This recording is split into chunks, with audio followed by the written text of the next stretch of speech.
So, hello and welcome to the 12th episode of Cat's Red Dead Online podcast. And today I have Red Beard the Gamer. Say hello, dude. Hello, everybody. So, I hope I pronounced it correctly because I'm not quite sure. The beard word is it? Yes. How it Beard. sounds? Yep. Beard. Okay, so You're great. You're great. You're great. yeah, we set it up. It was the hardest part for me, and so today we're gonna be just like usual. It's gonna be usual stream. I'm gonna be talking. We're gonna be discussing stuff like new Outlaw Pass, all this stuff related to Red Dead Online. You know, like usually. Feel free to have conversations in chat. I'm keeping my eye on the chat all the time, and of course at the end you will have this opportunity to ask some interesting questions. So, dude, the first question is like Outlaw Pass 5. Just say something. Just say what do you think? It's utter crap. That's my nice way to say it. Yeah, it was pretty nice actually. Yeah. So, why do you think it's only Outlaw Pass this time? For the first time ever, we have only Outlaw Pass 5 with nothing else. No, even no small update. Like even Telegram missions would work okay in my opinion, but we don't get any of those. Not even some role extension. What's your ideas? Why it happened? I think a lot of it falls down to priorities, whatever Rockstar's putting their priorities on. I know they're going towards the enhanced thing for GTA. And honestly, I don't know because I expected at least Telegram missions because they were really pushing that. And then you put two out and then like nothing for weeks. And it's like, okay, was this a soft start on something? And honestly, I'm not 100% sure. All I can think is maybe they're focusing a lot on GTA right now. But it was a pretty big letdown. I mean, I knew we knew leaks of stuff, and I was expecting something, at least Telegram missions. I wasn't expecting the huge update, but probably at least Telegram missions. By the way, I assume they are already in the game file, so I was really surprised that they have not added it, because this new Telegram missions that's supposed to be this posse Telegram missions type, they are already in the game files, probably, at least voice lines are already there, so Yeah. I just don't get it why they have, because you know this Outlaw Pass has no effect statistically speaking. I can tell only by looking at Steam database data for Red Dead Online and Red Dead Redemption 2, and you know always when there is some kind of an update there is a spike, people go back to the game and play at least for some time. It happened, any update actually had it, even, which is kind of interesting, even the October update, this Halloween Pass, which was pretty small, it's not even an update, but there was a spike, but not this time. Nothing changed, like no one came back to the game. No people who wanted to leave, they left, and so nothing changed, and I just don't get why they've made it. I have no ideas. And Yeah, there was actually a decline in Steam, actually. Usually, yeah. like you said, because I know you shared that graph before, there's spikes. And I didn't expect a spike. I expected a bump, maybe. That it was a decline, and it's disheartening because I love this game. And it's not just for my channel. I play a lot offline, and it's disheartening to see that.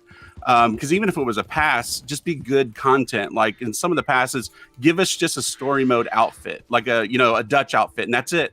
That would have been fine. Something to kind of hang on to. yeah, actually it's super weird. There is no story mode outfits this time, another surprise. But what do you think? Maybe we will have some additional 20 level small pass in June? Do you have? Yeah, I think we will. Now I know, like in the Halloween one, we had 20 on that, and it was based off a holiday. And it would be weird, I guess, but we don't have a track record to even say this is weird. But to have 20 with the trader, I mean, I know we all probably think it's a trader thing that's coming out of the expansion, which probably makes sense from a lot what we've seen.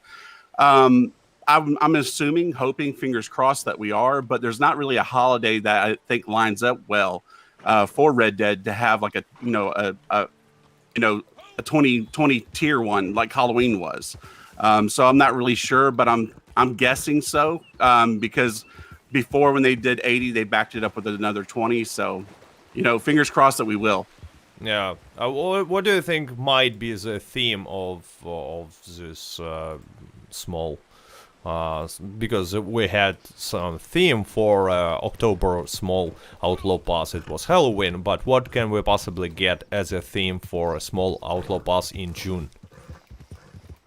Yeah, it's odd because you're getting into the summer, and I was even trying to think, internationally, because a lot of times when we think about things, we think about our own country and what different holidays that may line up and stuff, and maybe just a theme of a summer update, which that works for GTA with beaches and stuff, but not so. Maybe Tahiti, I don't know. Gorma more so, but I don't really know because it's very odd.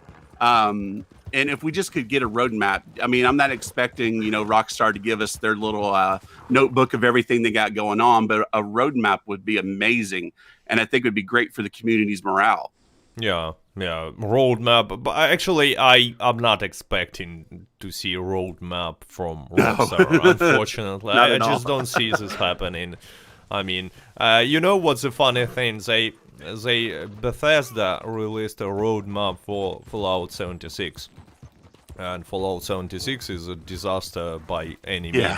And yet they have a roadmap, and actually I saw it and it looks solid. It looks like a good roadmap with some interesting content, but not Rockstar. They don't release in roadmaps. It doesn't mean that they will not actually surprise us with some cool big update somewhere in July. Exactly. What do you think, by the way? Is it possible that we're gonna get something significant in July? And if so, what would it be? I think we need it. Before we had the Frontier Pursuits, you had the roles and stuff coming out, around that time, outside of that time, I mean. And then last year we had the Naturalist role in July, and that was it was a letdown. It was something though. It was good content, and just it was actual content, but I didn't care for the role much at all. I still don't.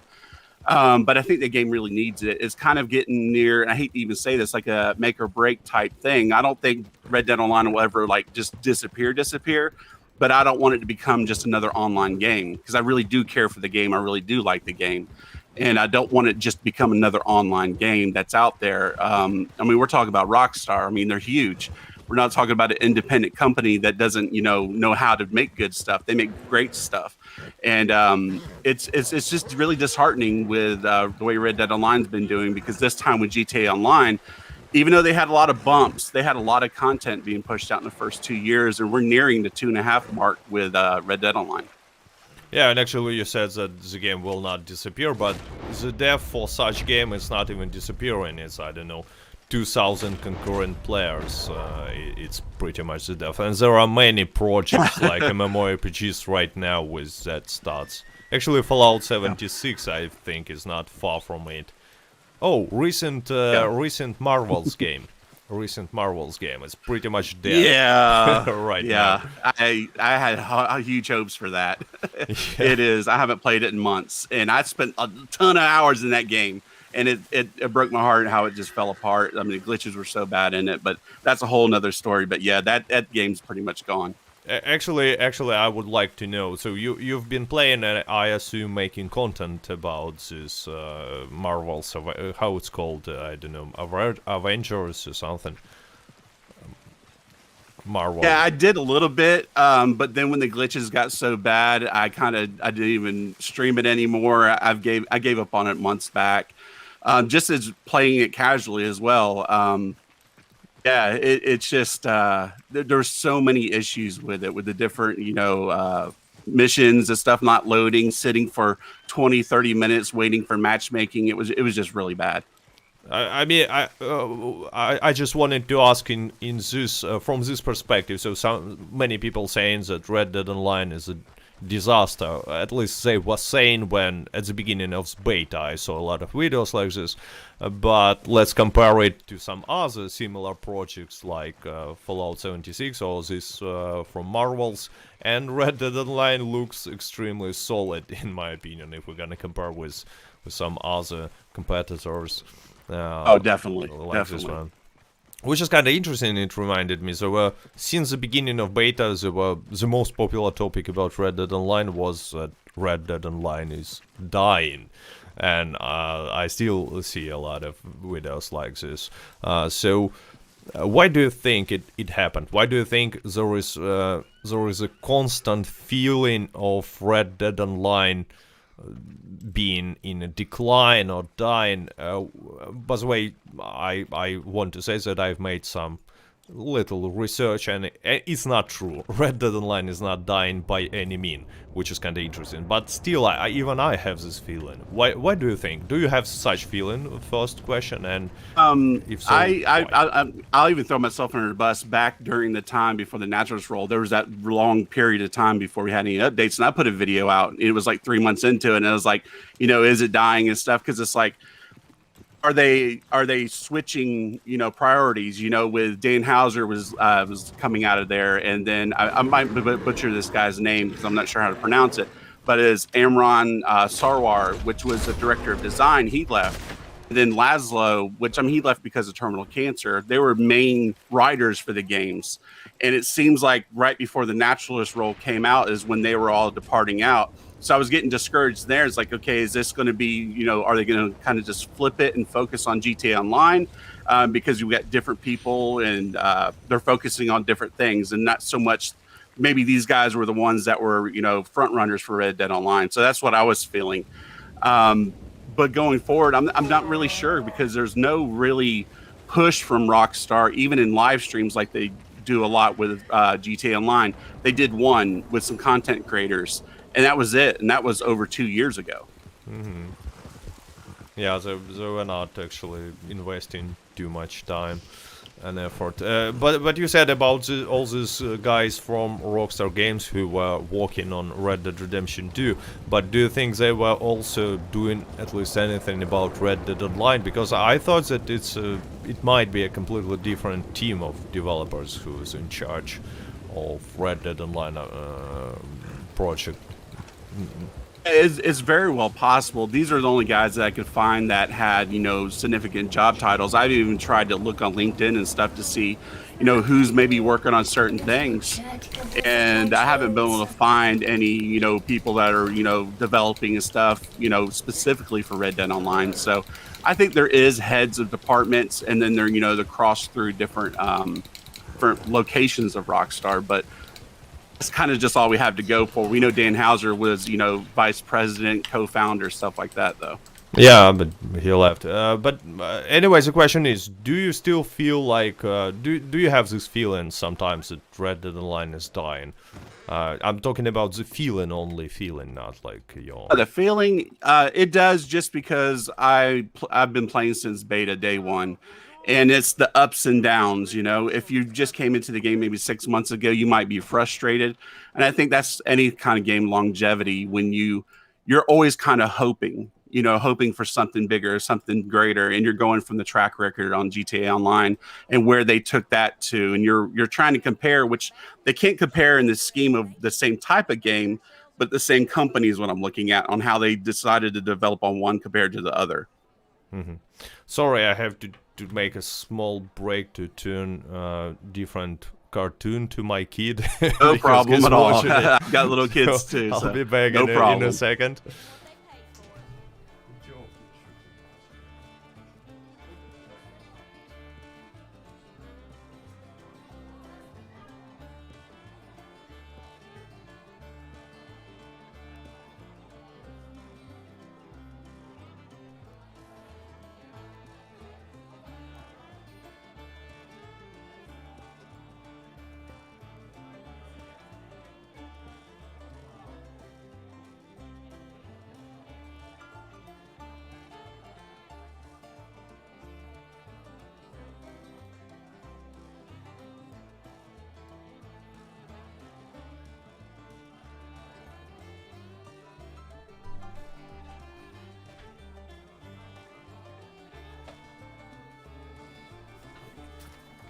And I'm back.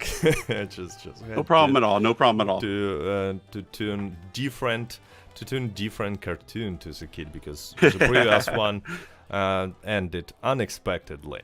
Anyway, so we were talking about this feeling of Red Dead Online dying, and well, it's kind of weird, but we were talking about the spikes previously on the stream, but each time when Rockstar releases any sort of a deal, any sort of an update, there is a spike and significant one, which really surprises me. I mean, I was not expecting to see that much of effect from Naturalist update, for example, but it was good if we're talking about numbers, which surprised me a lot, because there is nothing special about the Naturalist update, nothing that in my opinion can bring attention or new audience, but still. By the way, what do you think about the Naturalist update? Why this update happened? I don't honestly know. The whole Harriet thing, the whole Gus is fine. I like him. He's cool. Yeah. He helps me fill up a trader camp. But the whole Harriet thing, sedating animals, and it just seems odd. It seems odd for the whole premise of the game itself. I don't get it. I don't get where they, got the polls that this would be something that people would like. I know people just enjoy it as maybe a filler, maybe for the ones that do. But I hate even going over to Harriet, because it's like, I know I've been killing animals all day and I'm gonna get shot in the face. Got to wait for the cooldown. Only reason I like her is for the legendary on missions for the animals, just to fill the camp up and stuff. And then if I go sell them over the Gus, if I have my camp full, I honestly have no idea why they would even consider that for Red Dead Online. Actually, everyone loves Gus, and one of my theories is that initially they wanted to make some sort of a competition between two NPCs, between Gus and Harriet, but maybe they gave up on this idea because it was super obvious that like no one will choose Harriet, like pretty much no one. Except Austin BMX, and he's just right. Austin loves her. Yeah. The only one person could choose this side, because anyone else thinks that Gus is the dude that we want. By the way, another crazy theory. What do you think? Is it possible that someday we will get this sort of mechanics that I was just talking about, with Gus being an NPC who gives us quests and stuff like this as well, but as a part of Naturalist role improvement, for example?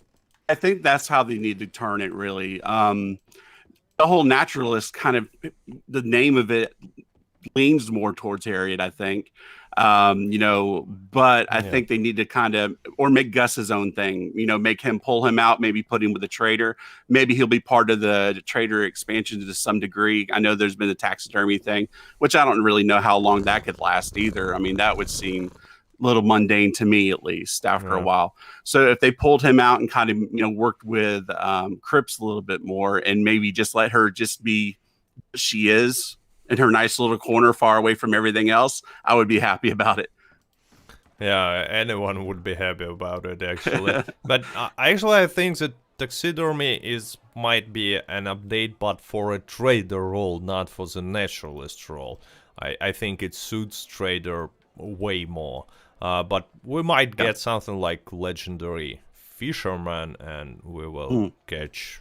It's just another theory based on literally nothing, because to be honest, right now there is nothing in a game files that can tell us about upcoming updates, except these new Telegram missions, of course, but nothing else. At least I have not seen any reasonable leaks for a long time. By the way, what do you think? Since we're talking about leaks, why Outlaw Pass 5 was in a game file since December? Why they have not, waited and added this into the game files before the release? What's the point? Yeah, it was really odd for Rockstar to, I mean, I can't think of a time ever for GTA that something like that ever happened. And people's always, pulling through the files on that game. So it's definitely not a mistake, like, hey, because of the pandemic stuff, that's why we got just a really lackluster pass here at the end of, once things are finally clearing up. So it's definitely something that's been planned, and it was a soft update the way I look at it. It's very, very odd. I think it might be more management stuff. The suits, the devs, they answer to the suits, the big guys and stuff, whatever. But yeah, it was really, really odd that they've done that.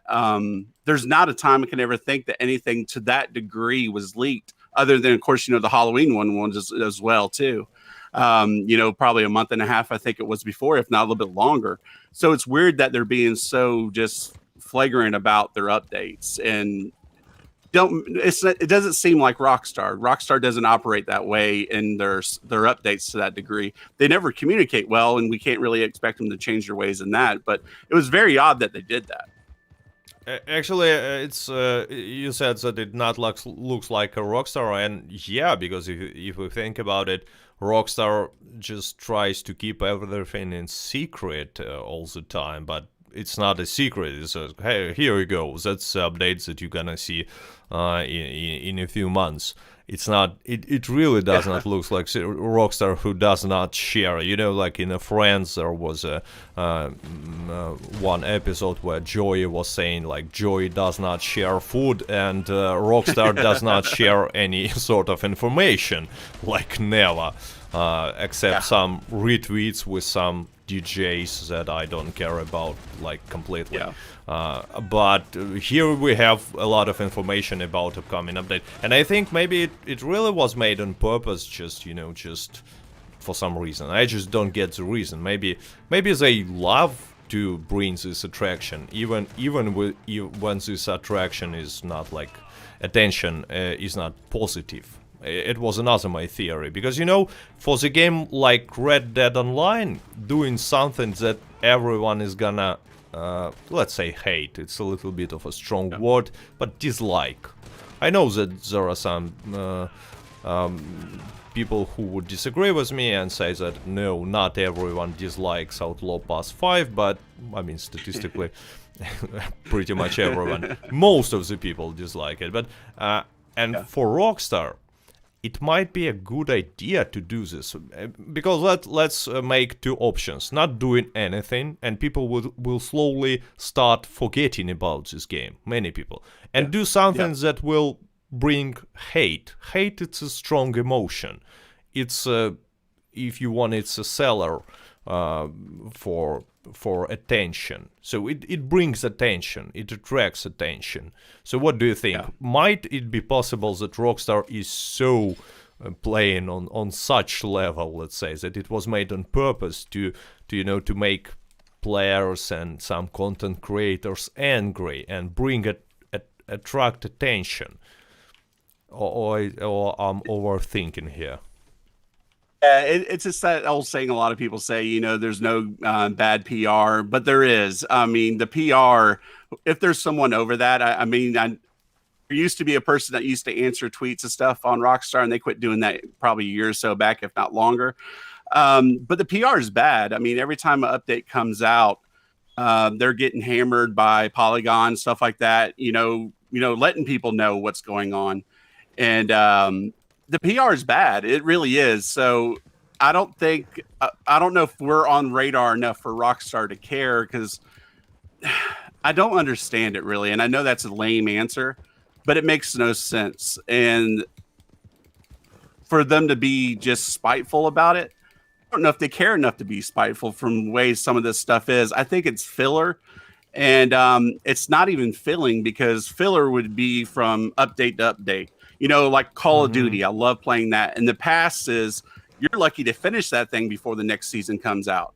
Let alone, I'm done with it in 2 days, 3 days, maybe a week if I just, passively play. Yeah, I agree with you. It's not a filler by any means. I mean, everyone who plays a lot will complete it extremely fast, like in a week, you're correct. But everyone who plays casually, let's say once a week, he's not even gonna be care about this update too much. At least from starts, it doesn't look like people care about this Outlaw Pass to come back to the game. And so I don't I see no purpose for this update to be for this Outlaw Pass to be released. So it's super surprising for me. And you know, when something makes no sense, I try to come up with at least some explanation, like I did right now. But it's of course a conspiracy theory or something like this. Yeah, I mean, because you want to have a good thought behind it, because we're talking about $1 billion company. We're not talking about an independent company, and it's like there's got to be a rhyme or reason, because there's a chain of command. They've got to answer to shareholders. They've got to answer to people about this, and there's something there we don't see. And it's like PR has to be getting back to some of these people, and it's like, hey, we're putting out junk here that people don't care for. And you know, a lot of times you get a starving person, they're gonna love, you know, a little piece of old hamburger. And I'm not saying that, you know, downing anything, but it's like, even with this pass coming out, I didn't expect anything great, but I was like, hey, maybe there's something to do and play with my friends. And it just wasn't there. Yep, exactly. And you said about this that there is a structure behind these decisions that Rockstar is doing, but for the most situations, I really doubt that. To me, it looks like one person makes some decisions and without even any background behind these decisions. Like, for example, Naturalist role, animal transformation. This Outlaw Pass, who decided that it's gonna be a cool idea? I mean, there is no structure that came up with a solution that it's to do something like this again and again. So I doubt that there is some sort of a structure, unfortunately, because I want to believe that it's all some part of a Rockstar's plan, because even bad plan is much better than no plan at all. But I don't know. I'm super confused, by the way. Yeah, it's the old. I remember seeing a while back, there was this horrible tabloid magazine called National Enquirer, and they would talk about how they would come up with ideas for the front page, and they would have 4 darts and a bunch of ideas on a board, and you just throw the darts, and wherever it landed, that was the story. And that's what it felt like the Naturalist role was, and it feels like this pass was. That, you know, even with the Naturalist role, there was some little hidden gems in their wilderness camp, you know, getting at least missions, legendary missions, but overall, it was just like, let's throw mud against the wall and see what sticks. And some stuff stuck. You know, there's some stuff there that we could keep using in the game. Wilderness fast travel, since you have the wilderness camp. But I guess that's the part where I'm saying that I had that feeling you were talking about, that it's dying in the fact of, it's like, I remember you when you were a baby in the beta and you were growing up, and now you're walking, and now all of a sudden you forgot how to walk, and now you're back crawling. You're still moving forward, but you're crawling instead of where you should be running by now. Indeed, it doesn't look like there is. I mean, for more than a year actually, since the Moonshiner update, right? I don't have a feeling of progress. I don't feel like there is a progress. Yes, it stays on the same level because some improvements are good. For example, Bounty Hunters update. It was kind of weak update in my opinion, because there is not enough content for so long time of waiting. But it made some good changes. I admit it. There were some good changes to the Bounty Hunter role, and now it's a good role actually in my opinion. Because before I just hated it. It was not cool. But now it's a good role, and yeah, you mentioned this wilderness camp fast travel. You know, I bought a new PC and I tried to play a little bit on a PC again because it seems like there are some improvements with situation with cheaters. Anyway, I was missing this wilderness camp a lot because I never bought Outlaw Pass 4 on a PC. And it's like it's something that I'm get used to already, and I'm really missing this. It's a cool feature. So there was a lot of cool, and I mean, I know many people who actually bought Outlaw Pass 4, pretty much like any other Outlaw Pass, for one simple reason, because of these costumes from a story mode. Like, surprisingly, a lot of players are buying these Outlaw Passes only to get these outfits from a story mode, and we don't have this anything like that here as well. I mean, horse masks again. Many players are interested in this. Nothing here. Because I'm saying this because I saw a theory, an idea that, you know, if you will compare this Outlaw Pass 5 with other Outlaw Passes without updates, right? Just directly Outlaw Passes, it's not that bad. Well, no, I disagree. It's still bad because it lags a lot. It lags a lot. Not even talking There's about pathetic closing. It's just bad if you will compare what it consists of. I just don't know how it can be compared to, let's say, Outlaw Pass 2, for example, or even Outlaw Pass 4. But yeah, I mean, I'm highly offended by all the beard posers now.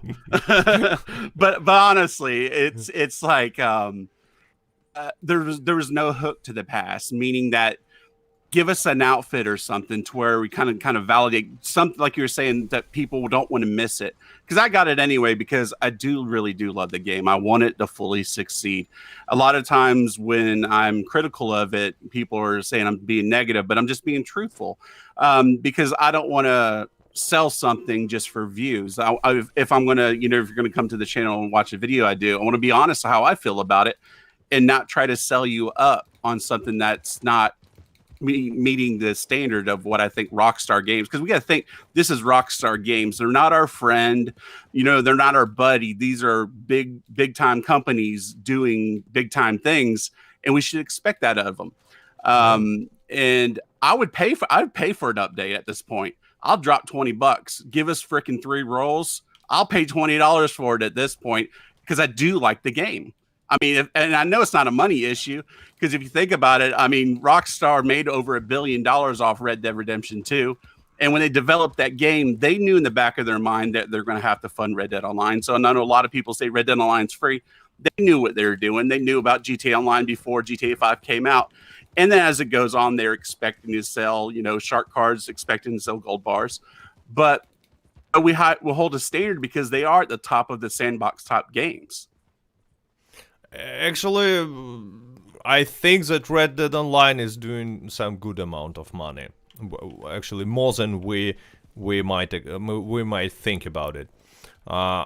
Because for example, I was making this voting on my channel, and I was super surprised in how often people are buying gold bars. I mean, it was surprising for me. So I think it's not even the matter of money at this point. They're doing good. I'm pretty sure they're doing good. So I really do think so too. I really think. And actually, you mentioned that like some people in the comments saying that you like hating. I get this a lot actually in the feedback. Like people say, "Oh, you hating this? Why would you just shut up and stop playing?" I mean, I don't want to stop playing. First of all, it's not a hate. There is a difference between hate and critique, and hate makes no sense. But if you playing, but critique still makes, because I want to play this game. I will play it anyway, but I just want it to be better. I see no problem with it, and because it's I'm pretty sure you saw this in your comment section a lot as well. Oh yeah, yeah. Oh, just stop playing, you fool. Like, why? Why would I stop playing? Especially if I don't like this specific Outlaw Pass, why would I stop playing? It makes no sense. I'm invested in it, and honestly, I'm not wanting the game to fail, because I know a lot of times people think that like you're wanting it to die, but it's like, and I'm being real, transparent. Do I want to kill my channel? No, of course not. I want my channel to be great. You want to get 1 million subs, stuff like that. So why would I want to try to kill the game that is fueling my channel by saying that? No, I'm critiquing because I know I'm a smaller channel, and I'm hoping one day maybe somebody else that's way up bigger will say something and it gets the ear of Rockstar. It's me hoping big time. I doubt. But no, I don't. I know. But you know what? We like to be dumb sometimes and hope things, and there's real unicorns and stuff too. We might get that in the game. But yeah, I want it to succeed. I can't in the right mind hand you a crap sandwich and tell you like it, and you're like, no, I don't like it. And I'm like, no, but you like it because you haven't had nothing to eat in a while. I can't do that. I just can't. Exactly. I mean, I saw this type of comments a lot as well. Like, I mean, it's much better than nothing. So why do we have set standards so low that we will be glad that something is better than nothing? I mean, we're talking about Rockstar games. They are capable of doing some serious stuff. And I'm pretty sure that people who work there are talented. I'm talking about maybe not managers, but I'm pretty sure managers as well. But for sure, designers, coders, all who work at the game. So they are capable of doing something that is much better than nothing. Not just it's better than nothing. So I don't care if it's better than nothing. And you know what? According to data, most people don't care about Outlaw Pass being better than nothing. It's just not cool. So I'm actually glad that I can discuss some negative thoughts right now. There's constructive criticism to where it's like you say, hey, this isn't right, but they could do this. And I think the way that's bad is if you just hammer it and leave it open-ended. But we're having a good discussion saying, hey, this sucks, but they could do this is better. And I think when it comes down to it, I think, honestly, we're probably locked in on what they can do because of peer-to-peer servers. Mm-hmm. On how much they can add into servers to keep them alive. Of course, I don't think with peer-to-peer, it'll never be alive as it is in story mode because you're locked into an offline game. And we saw how the peer-to-peers got real bad with animal spawns and stuff. And I don't know if everybody else has even noticed as well, but a tremendous amount of fog and dust in the background and everything lately. So I don't know if that's their way to make servers stable more to where things aren't having to load in the full definition of their graphics, which is fine. But sometimes, at night with moonshine, it kind of sucks because you're aiming against trees. But I think the servers are probably one of the biggest problems we're having right now. What do you think, by the way, will it ever be changed? Will they ever have dedicated servers? For security alone, this as well, even though it's on PC, you've dealt with this, and I've been booted many times myself until I got a VPN. But security alone, they should. I don't know if they'll ever do it. They've went this far. I don't know. I don't know what one of those things costs, so I'm not going to pretend I'm a developer and I don't understand that part. I'm sure it's millions upon millions of dollars for the entire world to be on dedicated servers. But I think to say, let's go to Mexico right now, which I don't think they should do right now, just because we don't have the world alive of what we currently have. I do want to go there eventually, but I think that's going to start making servers unstable. I think you would end up going into a black screen like on the Cayo Perico type thing if you ever go to Mexico right now with current peer-to-peer servers. It'll never be a free roam because they're not doing it online for GTA Online, and there's a reason for it. Well, actually, do you think it's possible, at least possible, that with this new next-gen console version for GTA and GTA Online standalone edition, they might add something like dedicated servers, but only for players who, I don't know, bought GTA 5 new-gen console version. Yeah, this is a thing that's been in the back of my mind. That there's like this lurking thing you don't want to address, and I'm afraid of this. The heists and stuff are not going to be only for next gen like they did PS3 to PS4. We're at the same timeline, a little bit over 2 years, and we're waiting for heist to heist, and boom, here they are. But they're PS4 and Xbox One, and then PC because it came out on PC then. I think that's probably what's going to actually happen. I think we're having a treading water period here. And I think it's going to be next gen for a lot of the bigger things. And if we do get dedicated servers ever, it'll be next gen. It won't be on the current ones we're on now. Just because I think so much back treading they would have to do for two different types of consoles, or generation of consoles. I mean, I hate to even say that but we're going by track record of a company because we're talking about a company, not like our buddy or anything. Mm-hmm. Actually, I mean, also sorry to interrupt you, but I just thought that Well, they have to sell this next version copy Yeah. somehow, and what can they That's offer? how they got the heist sold. Yeah, I fell into it. I bought a PS4 and I bought GTA 5 again because I wanted a heist. it's a cheap move, but it will work. Yeah. Probably it will give some result, I guess. Unfortunately, I think that's what we're looking at.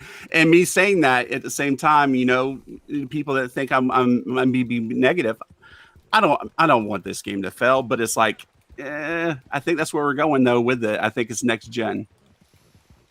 Yeah, but I mean, I as far as I know, it's kind of hard for many people to even buy these next-gen consoles right now. Oh yeah, I mean, yeah. It's impossible to buy PS4, PS5 in my region still, and Xbox X sells for $800. Yeah, $800. I ended to get PS5 on retail from Walmart, but it took me like 4 months of fighting bots and stuff. What I think will end up happening is because the enhanced version of GTA Online is going to come out, I think they said the fall into this year. That could get pushed back, because we don't have a solid date. But I think the pushing of the next gen heist and stuff for Red Dead Online, I think it would probably be the end of 2022 when that would even be possible. So I think we're going to probably tread some water here. But I think we'll get solid, well, I don't want to say solid, but I think we'll get content updates at least 2 a year, June, July, like we have been getting. And then, something during December area like they did with the Moonshiners. I think that's where we're heading to. They're not going to completely abandon it. I don't see them doing that. There's too much money in it. But I think they're revving up for that next gen because they can do so much more. And it's easy to say, hey, it's going to be great on that. But like you're saying, most people can't even get one of the consoles. Yeah. So I think, of course, through this Christmas, they'll be more readily available.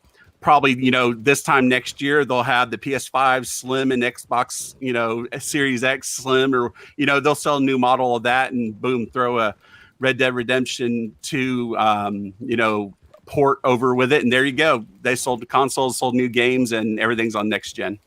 Aren't you afraid that it's gonna be too late, actually, to do something with Red Dead Online if they're gonna wait for so long? I really do. Like I said, I think it'll be something always for a while. It won't never be what it can be if they don't act fast. And I think a lot of this is mismanaging. Take-Two has never been the greatest on that stuff. We always know they're the ones pushing more of the money, microtransactions things. The companies need to make money, but they're doing well. They're doing well. Yeah. And none of this, I know a lot of times I've seen people attack the devs on Twitter, and I'm like, what are you guys doing? Those are probably the fans too. They're doing what they're told to do. Yeah, I mean, it's sometimes I say developers done that, but I mean developers in more wide sense. Rockstar as one entity, but Rockstar is not a one person, unlike you or me. If I'm gonna make a crappy video, you can attack. I mean, only PvPcat, and it's basically gonna be an attack on me. It's the same, but you cannot attack some person, especially developer on Rockstar games for bad decisions, because I've seen people attack their personal Twitter accounts. I was like, you guys, you got it messed up. You got it twisted. You can't do that. You can't do that. Yeah, indeed. I mean, actually, since this happening with Cyberpunk, let's change the theme, by the way. How do you like Cyberpunk? Just full offs. Just full offs. Oh, my heart was broken on that. I was following the game for...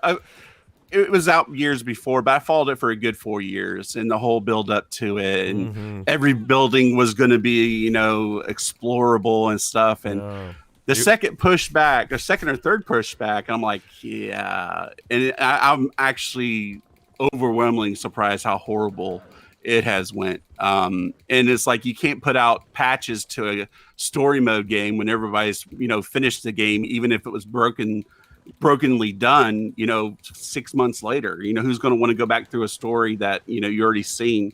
Red Dead's a little bit different. People go that because there's different ways you can finish it, and I know Cyberpunk's that way, but you become jaded. It's like I don't even want to mess with it, and I hate it because I was I definitely wasn't flipping my channel to it, but I was going to. I covered it some, but it's like I can't even play the game past what I covered it. It started locking up on me. Yeah, I understand it perfectly. I had super high expectations. I guess I was fooled.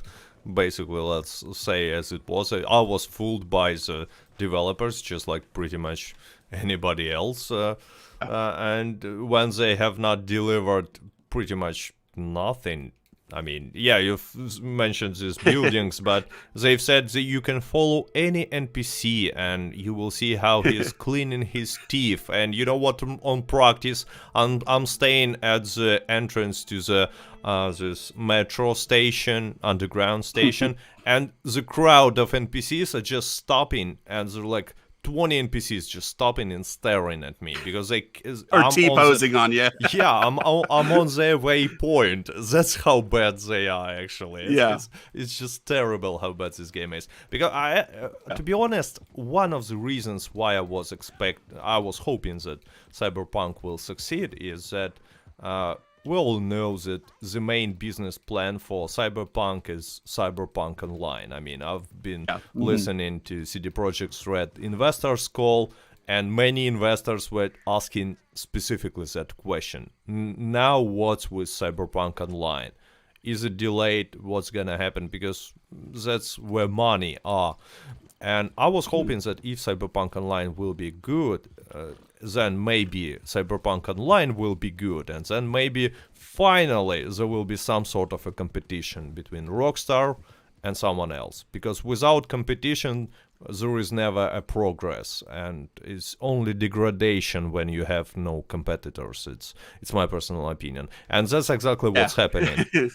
GTA Online, no competition. Red Dead Online, no competition, only with GTA Online. So it's just not cool, unfortunately.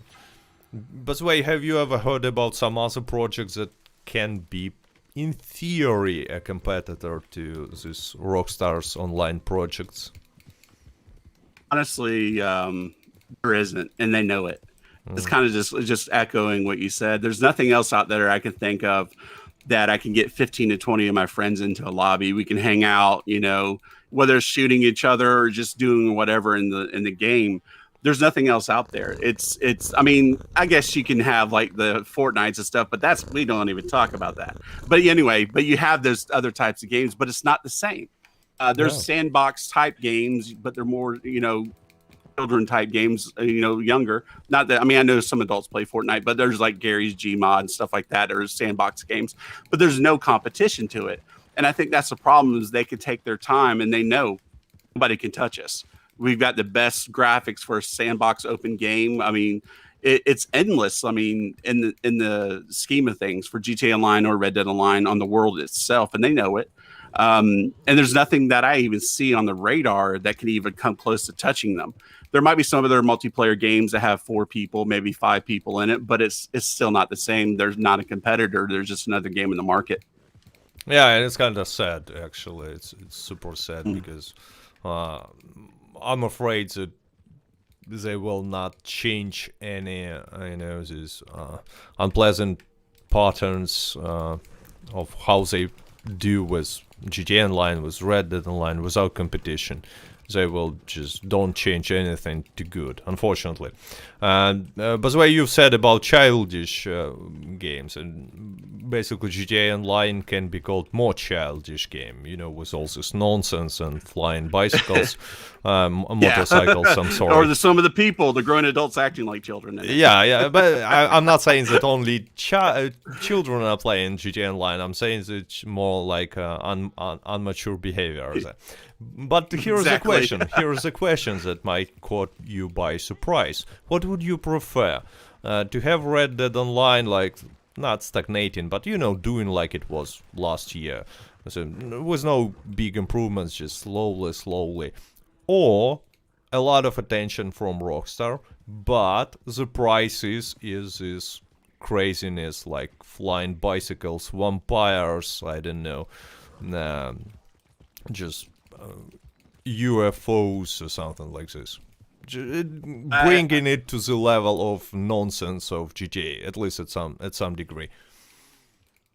I think if they did that, it would actually just change the game as it is. I think eventually we'll get to some kind of a steampunk powered Hmm. vehicles. I mean, we're at the crest of vehicles anyway, but I think eventually it will. I don't care for that. And it's kind of a catch-22. You want content, but Rockstar, if they wanted to go that way, then you would have content, or you could have the stagnant thing we got now. And in my opinion, being stagnant just from playing from the beginning, I would not want it because I think it would change the entire player base to a degree. You probably would lose 70% of the people because it's a different demographic that plays Red Dead. But they could do so many little things. They could, give us Rockstar editor, director mode. Let's create our own matches, our own races, our own capture games, like on GTA Online. There's so many little things like that. I'm actually kind of rolled out, and we haven't even had more of expansions. I would like more environmental things, and I think that ends up falling into the peer-to-peer servers too, because they can do it, but will it start breaking the animal spawns again if they have a lot of these random events going on? Right now, I think it's pretty good. I don't have any issues with animals or anything like that. But I think if they start adding more of that stuff I was talking about without having peer-to-peer, I think those crashes could start happening again, unless they're doing something on the back end that we're not seeing, because we do see better servers, even though they're peer-to-peer. Yeah, actually, as I've made changes, there are some they invented new methods of making these peer-to-peer sessions. I saw the patent. I don't know whether it's a correct word in English, but anyway, they done some work there, and we see the results actually. But here's another solution: they can make all this new interesting content as they've made Telegram missions in this private lobbies, sort of in private lobbies, and leave free roam as it is with some cosmetic changes, but all these new game mechanics can be added as a part of private sessions, and it's not gonna hurt anything. What do you think about it? I think that would be great, actually. I think just solo lobbies in general would change a lot. Now, I know Rockstar's already said they don't care for that as a whole for the game, but if they would do like on GTA, there's certain missions and deliveries in GTA Online you can't do in a solo invite only lobby. You have to go into a public one. I would be completely fine with that, to where you could have solo lobbies and you could have a lot of these events and stuff like that you stay in these solo lobbies. So it's not when you go and do a telegram, you go into it, but you could do these while you're in there. So you stay in the same current lobby. But when you go do a trader delivery, hey, game's on, you can have people who's going to come after you just like GTA Online. That's possibility. I would be completely fine with that. I think that would be a great way to curb a lot of the childish behavior that you randomly run into lobbies. I think interaction is good though. But then you get the difference between what a real griefer is and what is just someone playing the mechanics of the game. And I know that's touchy for some people too, but it's what Rockstar has given us to whether or not we can say someone's a griefing or not. But I think if they did solo invite only lobbies, and then when you do certain missions with these different job roles, you have to go into a public lobby. So that challenge is there. I think that would be cool. Actually, I'm glad that you brought this topic about griefing, because viewers are getting bored when I'm not arguing with with anyone. And here we can argue actually, and I see that not so many likes, so we're gonna argue now. Place your likes. It's what you've been waiting for. I mean, I know it. So All right. define griefing. Define griefing. The basic definition of griefing. Now, I'm going to use the game style that Rockstar's given us. Say you're doing a trader delivery. This is one of the bigger ones, and someone comes up and steals your wagon. It's not griefing. Does it suck? Can you maybe classify them being an asshole? Yes, you can, but I don't think it's griefing. Now, if they come up and they blow you up, they blow up the wagon, they continue to kill you until you leave that lobby, I would say that's griefing. But if they come up and they're just trying to steal your stuff because Rockstar rewards them for doing it. So I don't consider that griefing. But when you have, honestly, I think a lot of the things that people are running into griefing, if they removed recent players where you don't join back in on people, that would change tremendously amount of stuff. I literally had a guy that didn't turn his PlayStation off for almost a week so he didn't interact with anybody, so he could continue to join in on me. He sucked. A lot of the ones that join in on you, they flat out suck. They're not even good players. They're just an aggravation. But anyway, getting back to what you're saying, I think that's my definition of griefing is when they follow you lobby to lobby. I'm even dealing with a guy, and this is went on for 2 years. He's not even a good player, but he's an aggravation. And somehow he ended up finding my children's PSNs and started writing them. So I actually had to file some charges against him. And I can't talk much more about that because of what's going on, because he's in another country.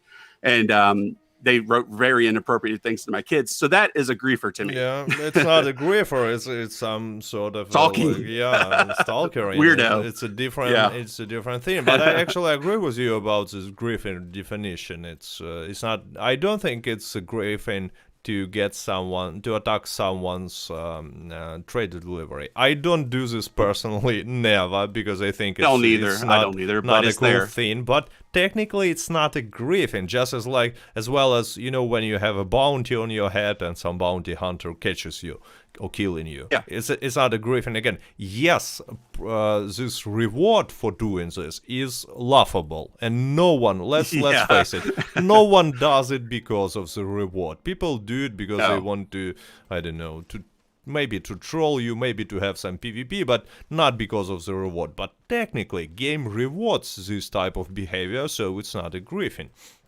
I would actually agree with you here. And by the way, since you touched this recent players, this part of the menu, I'm pretty sure Rockstar did it on purpose just to encourage they like griefing. it. Yeah, they want it. They like it. Okay. So I understand that you've been playing since beta, first days of beta, right? And in my experience, there were much more player against players interactions and PvP in a free roam back then, like uncomparable to now. And Rockstar always tried to encourage this type of behavior, so people would kill other people, but they are failing. They are failing hard in this. What do you think? Why they want to encourage? In my opinion, it's obvious, because they want more emotions from people. They like the edginess of what GTA brings, and they want that in Red Dead. Now, I completely agree. Like, I remember Blackwater and Valentine were war zones in beta. I mean, people were bored anyway because there wasn't much going on, but it was war zones. I mean, you just stay. If you went to town, you're fighting. And unfortunately, I was an idiot. I'd fight people for 4 or 5 hours. It was fun. I enjoyed trash talking the game. There's a level of where it crosses into weirdness and stalking on people doing, but I think it's good. When you play sports, there's trash talking back and forth, not being hateful to going over a line of just regular trash talking. But I think it's good. I think this could be coming back with the PlayStation communities going away, and with Xbox groups. I think sometime the end of the summer they're supposed to be going away. April 1st, which is just coming up this next week or so. The PlayStation communities won't be there. Now, in Red Dead, there's a lot of the war groups, which I think is a great thing, because people that want to do it, they join in. But there's the weirdos that are in there as well. They go in there and fight. But there's the ones, like, there's a channel I watch a lot, So F and Sinister, Yakuza Sinister. I enjoy watching the fights. I enjoy watching them. I do some of them myself, but I enjoy watching them. But then you have the weird stalker guys. That's a lot of them. They kind of hang out in those areas. Now, with those communities going away, unless they keep fighting, because they could join in on each other through those communities, which when you join them, it says, hey, warning, if you're going to join this, no, people are going to join in on you. And they're cool with it because that's what they want. I have a feeling it's going to push them back into free roam looking for those fights, because unless they can join in on somebody, they can't find those people, or they're going to friend them. And most people aren't going to want to friend the very people that they have fights with.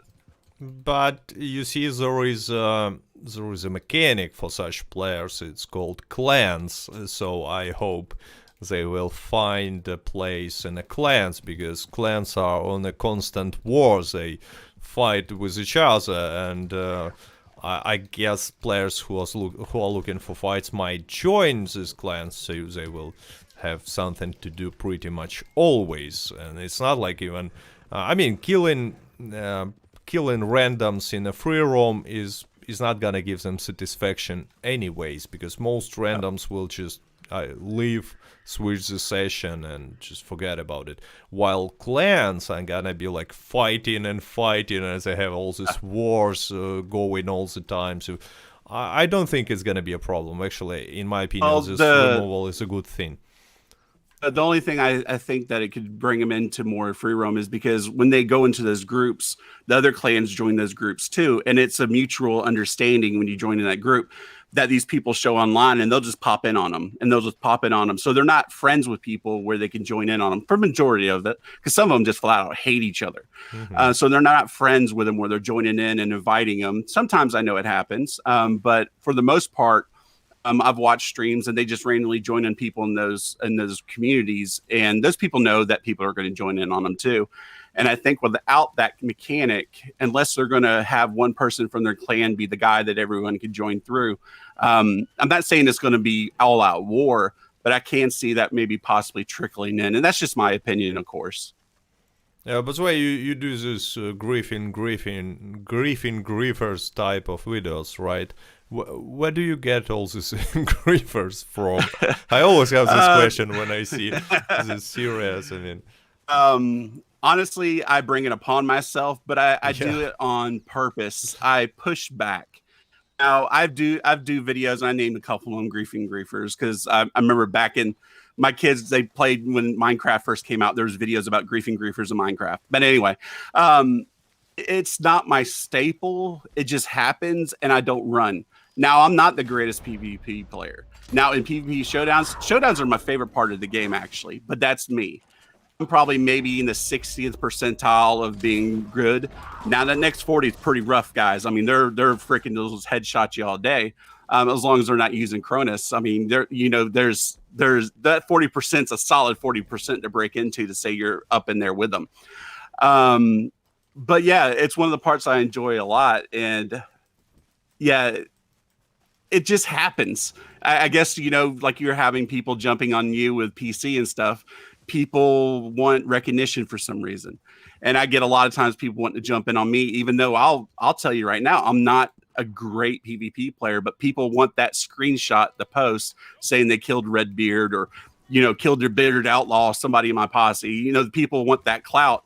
And, sometimes I give it to them. I did it more so when I first started playing, and I still do it now, but I usually cut off after maybe like 45 minutes to 50 minutes. If it's a seemingly a good, fair fight where someone's not doing any glitch fighting and stuff like that, I'll keep going. Yeah, but why is this glitch fighting? I thought that it's like pretty much standard for, this free roam tryhards shooting each other. I'm talking about Infinite Tonic glitch that is still around. The jumping, yeah. Yeah, Lancaster rapid fires people used to use this Carcana glitch. I mean, you probably all this stuff. I thought that I've been used on me plenty times. Yeah, so I thought that it was a norm for these fights. That's why actually I believe I was not taking part in this for more than 1.5 years, just because I understand that there is no effective way to counter Infinite Tonic glitch if you're not using it yourself. So you're just in a huge disadvantage. It's just not comparable. So there is no reason to compete, and I just don't want to use it. So anyway, the question is how often is this glitch using in this tryhard against tryhard fights? Is it a norm? Is it common? Or I have misunderstanding of what's going on? I would say now, of course, people always are going to go after people streaming more. So they join in through people they see in the lobby with you. And I had the one guy I was talking about specifically that was like targeting my kids. He would see people in the lobby and say he was wanting to help them fight, because they were being a white knight and they were doing the good deeds of the world. And, they wanted to come in and help. So I'd say 50% of the time, it's a lot of times the ones that join in on me. Because they're coming in ready. They're not the casual, organic fight you would have in the lobby. Those are the ones I really actually enjoy. If it's just an organic, it just happens to be not this dude that's crafted stuff for 30 minutes and then just jumps on you after you've been playing 3 hours and you don't have any ammo. It's that they wait for those opportunities. But a lot of times with people that use Cronus, I know automatically sometimes it's the go-to. Oh, they're using Cronus. A lot of people that use it, they don't never fully use everything Cronus has. Cronus was developed the technology for people with disabilities that couldn't fully, operate controllers and stuff like that to where they could still do things. So that's why people are exploiting it, and other companies picked up the technology. And it's not high technology, but you know what I'm trying to say. But I would say 50%, but people don't always use the full thing, because you'll see, like in Showdowns, you'll see the idiot that is rapid jumping up and down like a blur. And he's like, he just got the scripts, put them in, and he doesn't know what he's doing. But you'll get, like you were saying, people doing the rapid tonics, the rapid firing, auto headshot. The auto headshot's very powerful in the Cronus thing, which is ridiculous that you're going to go to that degree in a game that's not really competitive. It's competitive if you make it with your friends fighting other posses, but there's no tournaments for Red Dead Online, so that's what I mean competitive. There's no valid like Twitch rival tournaments or anything. No matchmaking. So go to that no degree. Matchmaking even if you want to go and have some competition in, I don't know, Overwatch, you can get it without a tournament because there is matchmaking, exactly, a ranking system, but not here. Yeah. So I always find it kind of funny when people say, "Oh, I'm the best Red Dead Online PvP player." I mean, like, really? how this can be even a thing to be a best? To best in the There's game. probably powerful clans or posses, whatever you want to say. They're good together. Maybe they might be the goodest, or goodest is not a word, but the best as a group. If they're playing legit, but there's still no ranking system. There's no, like, the KD is, I mean, at least GTA Online had somewhat of a KD, and then when people started doing RP glitches, that went out the window and different things like that. But the KD system, and this includes NPCs, there's no differential between player kills to where you can really get an accurate count on them anyway. So yeah, it's really not, unfortunately, for the people that want to claim to be the best in those areas. Then you got people that are free aiming compared to auto aim, and honestly too, with auto aim, I mean, how do you rank that anyway? Yeah, because for example, now I turned off auto aim and I'm playing with free aiming just to level up Outlaw Pass before I will go to PC. So I just want to have it leveled up. But I mean, I have problems hitting Cougar. Not even other players. So yeah, auto-aiming gives a lot of advantage here. I mean, if we're talking about PC, I still think that mouse and a keyboard, even without auto-aiming, has big advantage over controller. Oh yeah, in tremendously. Because people, I mean, many players don't understand it, and many players like saying, "Look, wow, someone is playing with a controller on a PC in the same lobby. It's like cheating." No, it's not. I mean, with you slippery bastard and sniper rifle, and you will just destroy people with auto aiming. It's not going to be a problem. By the way, Painted Black, actually, Painted Black. Painted Black is similar to auto aiming to me, in my opinion. So. Oh yeah. Because you probably remember, like, in a September update, right, this Frontier Pursuit, they introduced for the first time free aim PvP lobbies. Not PvP lobbies, but Showdown series, free aim PvP Showdown series. It was for the first time, and I was so disappointed when I saw that there is a Painted Black still there. Yeah, it defeats the purpose. It defeats the purpose of doing it. Yeah, it's. I mean, if you're good at Painted Black and auto aim, you're going to be pretty decent in free aim as well. So it made no sense that they would even put that in there. It defeats the purpose of it. Yeah, it makes. I mean, I don't. Later, then they came up with the idea of this hardcore series, which in my personal opinion is the best PvP that you can get in Red Dead Online. This hardcore series. By the way, do you like them? Do you agree with me? I like hardcore a lot. The only thing I probably would say I would like to have a little bit more. I mean, of course, you don't have any tonics and stuff. Maybe a little bit more health, because I think you start off with a quarter, which I guess is more in real life. You get shot 2 or 3 times in the chest, you should be dead. But the mechanics of the game aren't that great in area. So Maybe at least having 50% of your health, I would say that would be a little bit better for the hardcore one. I'm not great in free aim in this game. The mechanics of free aim are a little weird for me. So I mean, I've do them and stuff like that, but I'm not a big fan of them just because you could tell it's made for an auto aim game. It just has that feeling. I play Cold War a lot, so I like free aim. I prefer free aim, but it just seems off to me. But that's just me, of course. I mean, it doesn't make it bad. It's just my opinion. But definitely, if you had maybe at least 50% of your health, just because for the people that aren't as great as some people, it would help out a little bit, and I wouldn't think it would be that much of a buff Actually, to make a I have huge to difference. make a correction. It's not a third of the. It's just illusion. Technically, it's not that big of a difference in this health. It's not like you have 1/3 of a health that like it shows you. It's just like really? Yeah, it's illusion. It's like an illusion with horse stats, right?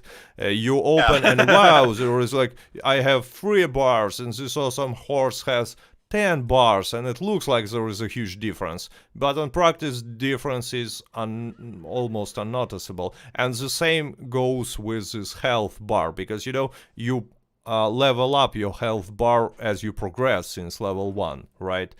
And it made so you will feel like you have this sort of sense of accomplishment and growth, but on practice the different. I mean, just think about it. You're not making one body shot kill with Corcana rifle in a hardcore series.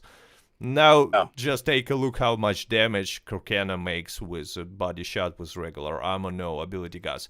And you will see. But it takes 2 body shots, but one almost kills the target. If you had one third of the health, it would be a one-shot kill with Corcana. So it's just an illusion. So it's not like there is...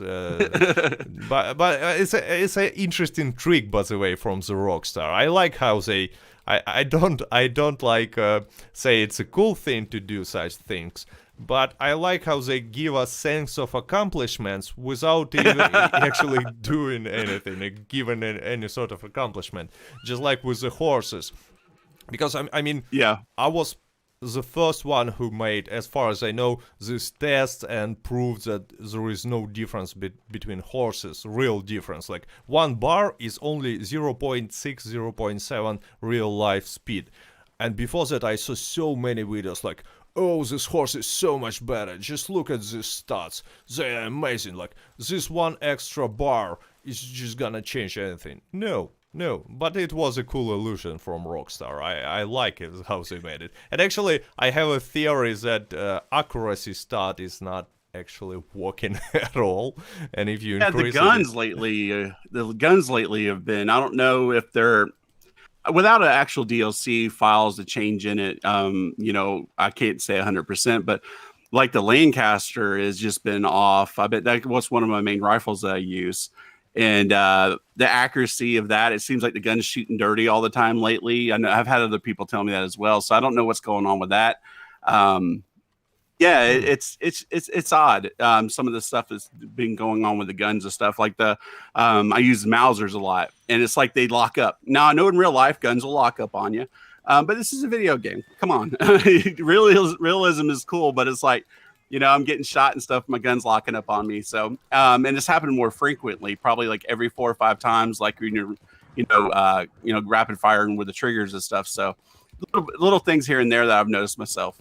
By the way, since we're talking about realism, you know that this blur system, I assume that they've made it to give a lot of realism to this game, because it's not that easy to hit anyone with a pistol, even with a modern pistol, on any sort of a distance, especially if you're shooting fast. But with revolver, like they used to have them in like so many years ago, it was almost impossible for many people.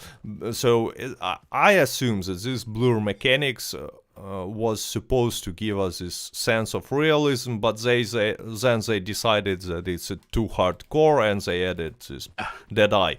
But the mechanic of blur is still there. But many players who focused on this competitive side of games, they actually don't like it at all, because they're saying that it punishes fast aiming players.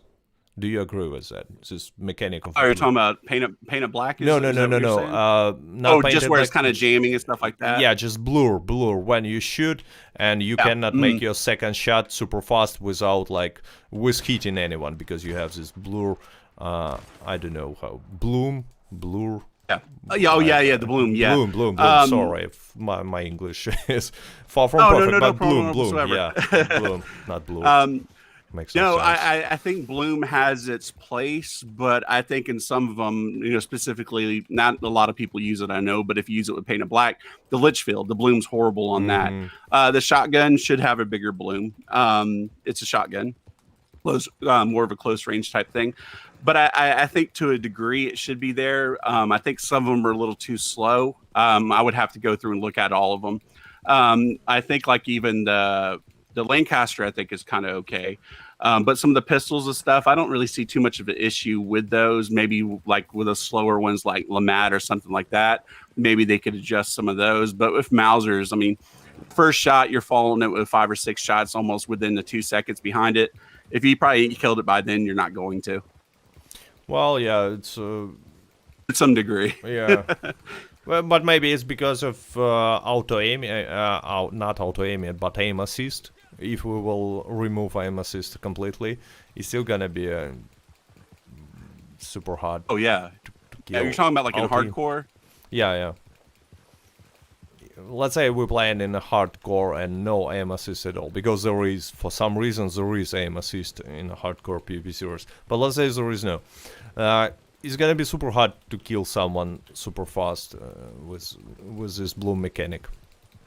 Yeah, I think if they're able to adjust it for that, when you go into those lobbies and stuff, I think they should. It's almost just stripped down, just stripped down gunfighting. That's what hardcore should be, and no aim assist like that. Because even with the Carcano, there's a decent aim assist to that, even in free roam stuff. So I think honestly they should, if they can't even do that, strip it down completely. I would be all for it. Yeah, I mean, they probably will not do this because at some point, I don't know if they can. And actually, it's kind of funny because they were super focused on PvP at the first days of beta. I remember we received a lot of new PvP modes. They were rebalancing ability cards and weapons a lot, if you remember that, because they were actually. And since probably Frontier Pursuit, they have not made any changes into this system at all. Ability cards, weapons are the same, and I don't think they are happy with balance. They just lost interest, or maybe they understood that players don't care about it and that players will not go into PvP anyway, so they just okay, whatever. So by the way, there is a time for chat to give your questions to Redbird the Gamer, and by the way, don't forget to place the likes and stuff like this. While we're waiting for the first questions, I will show my cat who's opening Xbox Series X. It usually attracts some likes, There you go. Really, it's hard not to. Yeah, I hope. And so we're still waiting for the questions. Here we have one. When they are going to add Pegasus with TNT as a mount, what do you think? Is it gonna happen? Is this the way that they will develop Red Dead Online someday, or you don't think? I don't think they'll ever do that. I think we'll have some kind of a weird steam engine powered, vehicle type things at one point, but I don't think they'll ever go that. I think they'll lose too much of the player base. Unless they slowly 30-degree change it, I think you would lose a lot of people, and a lot of people will be like, hey, I'll just go play GTA Online that has this full-blown going instead of a kind of half-hearted GTA Online with, Pegasus missiles and, you know what I'm saying? I think it would be more detrimental to the game if they did something like that. Actually, yeah. If there were no GTA Online, I would say that, well, remember what happened to Fortnite and how it changed the Fortnite when they added all this nonsense and Battle Royale. But yeah, since people just will go back to GTA Online because they are looking for some different experience in Red Dead Online now, I agree with your point. Actually, we have two super cool questions. NT asks, first question, should Slippery be reverted back to beta version? I think Slippery could stay the way it is, but maybe not be able to take as much damage. Because it's pretty still powerful now, even though you can kind of lock onto them when you couldn't whatsoever. Man, the lassoing and hangman and stuff like that. I mean, it was pretty rough. But I think it's good where it's at. I think it can actually take a little bit of a decrease of damage. But I don't see people use it as much. Maybe more so in showdowns. I really don't. I see showdowns with tomahawks more so. I don't see it so much in free roam, and I know that was a big thing of people griefing people with Slippery. If anything, maybe just leave it as is, really. Mm-hmm. And next question, since you said leave it as it is, you're gonna like it. Does Painted Black need to be nerfed? I say yes, and I think there's twofold with this. Painted Black should maybe have the distance at least knocked down, but doing so, I think counteracting also slow and steady on the amount of damage. Because I know a lot of people that use slow and steady, they hate Painted Black, and Painted Black hate slow and steady. So I think if you could decrease some of the damage, because sometimes it's pretty tough. If you get them with the pump shotgun with shells. One of my friends, Brandy, so we were doing some test shots, and you could get through slow and steady pretty decent with that if you get from the chest up. But I think a happy medium would be is the distance on Painted Black, because I mean, you shoot somebody 2.5 miles away with a dynamite arrow, Painted Black. I mean, it's like, come on. I mean, Rockstar's already given all these explosives out as it is. I mean, we could nerf the distance on it at least, because you can't really nerf the mechanism where it hits. Painted Black is Red Dead, all the way back to Red Dead Revolver. It's just kind of the staple of it as being. But there is a way to change it with changing mechanics. You can separate perfect accuracy from it into different ability. True. And it's still many people will still use Painted Black, but it's not gonna be as powerful as it is right now. I agree with you on that. Most PvP players are just shooting before the mark is placed, so because of perfect accuracy. Yeah, like with the shotgun, I use it sometimes on that, depending, like if I'm Atlantic Electric and stuff, and it's more so for the bloom. It's not even for exactly because you get perfect. I use it for the bloom. Yeah. So, is that what makes Painted Black a little bit overpowered, in my opinion? I agree with you on that. Because it has two different. And by the way, a question from Martin Rodarte, another interesting question: should Painted Black maybe mark only NPCs?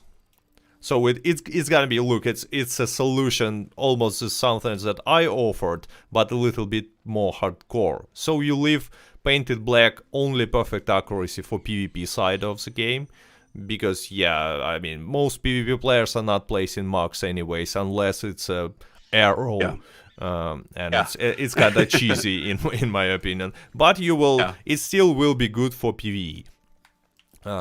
I think honestly with NPCs, and unless you're doing legendary bounties at the top tier, or even into the new Telegram missions, in Ruthless, you really don't even need, and this is my opinion though, you don't really even need Painted Black even on NPCs, because you kind of just mow through them anyway if you have a shotgun. Now you're going to take some damage and stuff, but the NPCs in this game are pretty simple to fight back anyway. I mean, whether you have a high bounty and you got all the marshals coming after you, it really isn't much of a challenge anyway. So I don't saying to have it only on NPCs, because I don't see the benefit on using on NPCs anyway. I would just use focus fire or something like that. But maybe, taking a buff where it's not a one headshot, on players, stuff like that, depending if they're not in slow and steady or something. I think I would be all for that. And I use the card. Actually, I just want to say that like many players would disagree with you that NPCs are super easy, because I know it's not that easy for many players, and you looking at this problem from a little bit of a bubble, because yeah, I agree that PvE is not that hard in this game, but many players have problems even with these Telegram ruthless missions, despite the fact No, that it's those still. that's what I was saying on Ruthless on that, and like when you're on 5 stars of legendaries, when you're even on 4, let's take it back because that's when it gets in the free game. It is difficult there. I would say you could probably use it there, but just doing random encounters and stuff, moonshine things and stuff throughout the free roam, not too bad. You could. I mean, one person could take down 20 of them. Now, if you're brand new to the game, that's a different story. Of Yeah, course. but I'm not saying they have difficulties. They say it's almost impossible. It's a different measure. So regular enemies like, I don't know, these agents for a moonshiner are difficult for them. So they need to use some ability cards at least. So I'm just saying Oh that they should balance, and as a part of the balance, big part of the audience of this game needs PvE cards, PvE builds, and even a lot of tonics in PvE. So there still should be some PvE ability cards. By the way, Yeah, and I agree. I'm talking more from in my experiences, and the same as everybody. So I fully agree with you. I do. Look, question interesting one for you, obviously. The best damage ability card, just easy and simple. Best damage ability card. I like Focus Fire. Paint It Black is kind of, yeah. I mean, it's the same discussion we just had. I like to use Focus Fire, and then I use Winning Streak with it. So it's up between. I use Winning Streak a lot. So I guess maybe if you just want to say just in general damage wise, depending on whatever your Deadeye is, Winning Streak. Okay, we have an option that Painted Black is perfectly balanced. I would rather disagree with this. What did I use it and it's not balanced? I use it and it's not balanced. What did I cards or general ability cards would you like to see? It was a question for me, but I will address it to you because. Which cards would I like to see? Like new ones? Yeah. Just make yourself a new ability cards that you want to have in a game. Oh, they have so much of it covered as it is, and just being on the spot, I don't know of one that I could think that we need. I see where some need to be balanced more so, but can't think of anything right offhand that I would say, hey, this needs to be addressed. I see some that are too overpowered. I see, Slow and Steady needs to be balanced. Painted Black needs to be balanced, even though I use it myself. So I'll throw myself under the bus on that. But honestly, maybe it's kind of almost like we were saying. It's like almost like this takes some of them away that are worthless. I don't see adding anything as it is. I think it's pretty good as it is. In Showdowns, I think Showdowns just need some love and attention from Rockstar to make them more enjoyable, to stop some of the glitch fighting and stuff, and really don't need extra cards. That's just me. I can't on the spot. Actually, they do give Showdown some attention because they removed this weird hostile territory maps in balance, like Blackwater. You remember the this I don't know, takedown series, takeover series in a Blackwater map. It was super unbalanced because one team had so much better respawn at the beginning, and I believe they removed this completely, and they recently removed bow one shots. It was. I always was wondering whether it's a bug or they are testing something, but on many maps, for any hostile territory map, for some most wanted maps, bow was one kill into any part of the body. And okay, I haven't noticed that yet with the bows. So honestly, that's amazing in itself. They removed it. It's great. And then they brought back Shootout too. For like Blackwater and Saint Denis. I love those from when we first started playing Showdowns in the beginning. I do think that's great they did that. But I think if they implemented something like in Call of Duty, if you have a poor enough connection within a certain amount of time, you're kicked out of the lobby. I know that would be bad to certain players that just don't have great internet, but at the same time, it is actually, the detriment of the other players trying to play if you're teleporting all over. And then there's people abusing the MTU settings and stuff on purpose just to stay connected good enough, and then they're teleporting all over the map. I think if they implemented something like that, even though I know it'd it'd still be a smaller amount of people with poor connections, it would make Showdowns better in that way too. And there's many little things they could pepper in that could help out. But just new Showdowns in general, I think would be good too. Some kind of a focus on that. I do like some of the bonuses they've been doing lately too. So, you mean this extra payouts for PvP Showdowns? Yeah, when the gold's there, the money in XP is not worth it really. Okay, but what about AFK? What about AFK? It's just. I think that's the same kind of a thing too. It's you get people that use macros and they go AFK and it ruins the Showdowns for everybody. I think the last time they had the gold, I tried to get into Showdowns and I could barely even get in there. Mm-hmm. I'd have to try early in the morning and then stay in the Showdowns for a little while, and at nighttime it was just full of people AFK, and it's like they're saying, "Well, I'm getting back at Rockstar." I'm like, Rockstar don't care. They like people in their lobbies. They don't care who's in the lobby and what they're doing. But it's just it's affecting the people that love Showdowns and that want to make money off it, and maybe new players that want to try them out. And you go into a lobby and everybody's AFK, and some of those matches matter. Well, it doesn't matter if you even get any points. You still get the full gold payout of like 0.32, and then a couple of them, if you don't interact or kill anybody, you don't get any gold at all. And there's just a few that are like that, but I think that I hate that actually. Yeah, so I mean, you're saying that Rockstar don't care. I think they do, because it's basically like glitching in their eyes, because actually it's almost a glitching in my eyes as well. So I don't think they like it, and like no one likes it, because players who usually enjoy PvP, they hate it, especially in team-based matches, because I once had a situation when I had 6 players staying AFK in my team out of 8 players, and it was like laughable. So my day was totally ruined. My disappointment was immeasurable. So no one is happy, what I'm saying. And if you do put it that way, yeah, I agree. Because I mean, that's actual money in their pockets. Because people, because those same people that are going AFK, they're not actually wanting to play the game enough to earn gold, so they would probably be more so on the part of wanting to buy gold bars to some degree. So yeah, definitely. But I guess I was meaning more so they're not implementing any kind of a disconnect penalty.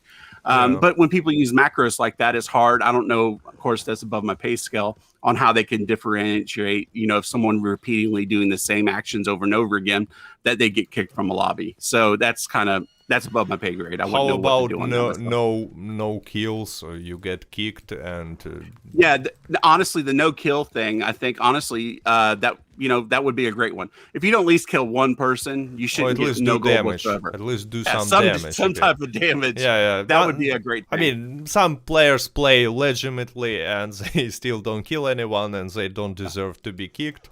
But yeah, you're not making damage, go away and like don't join. Exactly. You at least shot somebody with a bullet. Yeah, at least one time. At least someone. At least someone. By the way, someone in the chat said that it's not a glitch, it's an exploit. Yes, technically it's not a glitch, it's an exploit. But I mean, I said in my eyes it's the same as a glitch, and I'm pretty sure that for Rockstar the situation is the same, but for different reasons. For me, they are ruining my experience, and for Rockstar, they are just leeching gold like crazy, because you just stay AFK overnight and just count 3 gold bars almost per hour, and you easily making a lot of money, a lot of gold. Actually, I've made a vote, I don't know whether you've seen it on my channel, right? How many gold bars do you have? I was super surprised. Like 40%. I saw that. Yeah. I mean, I was like, wow, like really. And then I've made, I just say the numbers for anyone who have not seen it. 40% has less than 20 gold bars, and extra 20% has less than 50 gold bars. So 60% of the players has less than 50 gold bars. And if we have any substantial update with Outlaw Pass and some sort of a role or role extension, 50 gold bars is bare minimum that you're gonna need to feel comfortable, right? But then I've made the second vote on my channel, like, what's your level in Red Dead Online? And average level seems to be about like more than 100 for the same amount of votes. So basically, players who play a lot, they still don't have gold bars, and Rockstar knows it, and Rockstar is happy with this situation because, I mean, players are buying gold, and if they will allow players to earn 3 gold bars per hour by just staying AFK, basically, they're gonna lose this. So I'm pretty sure they're not happy with this as well. So no, definitely. When in this way you put it like that, 100%. But I think like you're saying, if they don't do any damage whatsoever, even if you grapple with somebody or punch somebody, other than that, you shouldn't get any. Yeah, I agree. I don't think it's that hard to implement such system, to check whether you've done any damage. I wouldn't think so. I don't think. By the way, super interesting question, and it reminded that I forgot to ask you something important. So the question is from Mike Clemens. When do you think properties are coming? And I will rephrase it. First of all, choose one out of 3 options, but you can choose only one. What content you would like to see in the next update? Mexico, properties, or heists? That's only one. I would say heists, because I think if we had Mexico, we'd be in the same problem we are right now. More land with not much going on. Mm-hmm. But heist, but heist will still give us the same situation as we have right now. Some activities that give you money, but nothing to spend this money on. So between Mexico and heists, it's kind of a two-edged sword. Mexico would be great to go and explore, but we have New Austin and stuff. It'd be another place to go explore. But if it's more of an empty world, it's kind of the same thing. And then with heist, I know a lot of people want heist, but I don't know if a lot of people remember when GTA came out. It was great when you had 4 friends, but if you're doing matchmaking, you're getting, randomly put with people that you'll be 20 minutes into a mission and the guy fails it because he keeps getting killed, and people are getting frustrated because they're spending all this time and they don't make any money. So heists are more so for full posse people, or at least 4, you know what I'm saying? Like with legendary bounties. So it'd be more directed to that group of people. So even though it'd be great to have some heists, to have some more content to play, but like you said, we wouldn't have money. We don't know what to spend the money on as it is. But if you're looking for just content, it does isolate groups for a big update like that, unless you have at least 4 people that you can count on to play with, because then you would be, up in the air for matchmaking. Yeah, I wanted to say that they've learned something since GTA Online and Heists were released, but then I remembered that you cannot play in a story mode of online in this land of opportunities without finding these extra players in the matchmaking, and I thought, well, probably they have not learned too much. But properties, let's come back to this question, when do you think they will be added, or will they be added at all? I think they will be, but I'm thinking we're looking probably, and this is me speculating, and I'm completely fine with being wrong. I would say they're probably at least a year out. Rockstar did, multiple. They always do these magazine interviews, and they were saying, I think it was the beginning. Yeah, I hate them. Yeah. They're so vague a lot of times in it too. But I think it was like January of last year, they were talking about, and they talked about this before, how they're wanting us to slowly progress years down the road from our camp into possible storefronts for the businesses coming out of our camp. And I think until we start seeing those businesses, maybe a storefront to where, I don't even know how they would do this. Maybe when you load into a lobby, you're randomly getting an opportunity to set up your butcher shop or something in place of the current one that's in the game. That's just me just saying stuff. But to some degree in that way, until we see that, I don't think we're going to see any properties coming anytime soon, just from what they said. Now, of course, they can change their mind and do whatever they want to. But if we're going by what they've kind of said so far, and that's the thing Rockstar's kind of weird about. They don't really let us know what they're doing, but when they say it, they kind of do it to some degree. So the little bit of stuff, but it's a little bit of stuff like I completely agree with you. Say not always, because like they say, we got some great gunslinging stuff coming out. You Hmm. know, the end of this year. Now they have made the bounty hunter roll better. Like the 29 prestigious bounties, I think that is amazing, and they undersold that so much they didn't even promote it. And it's like that was one of the best things you guys have done is the extra bounties and stuff underneath the legendary bounties. It really helps the roll a lot. And they sold that up as a gunfighting, gunslinging thing, and it's like, no, it's just more bounties. I mean, yeah, we're shooting guns and slinging, so I do agree because they upsell stuff at the same time. So what I'm trying to say, I guess, long story short, just kind of get back to what you're saying with properties. I think it'll be a while, just from what they said, that their vague roadmap is they're wanting us to progress out of our camp and to possible, storefronts things, and then going to properties and stuff. But they want us to kind of stay in our camp for a while. People hate camps, as far as I can tell. No one wants to have a camp, which is kind of interesting. And yeah, you're correct. They actually said this in interviews. Said, well, it should feel like a wildlife. You have a camp, but for most players, it does not feel. I mean, before trader role was introduced, right? I was not visiting camp at all, like never. Either. I never did either. Yeah, I thought that fast travel from the camp is the worst money investment, and actually I probably even was saying this in one of my videos, because before the trader role there was no sense at all to buy this thing, and now I just can't imagine how you not gonna have fast travel from a camp. I mean, well, what, you should buy it for sure. So it's another weird situation if you think about it, when they don't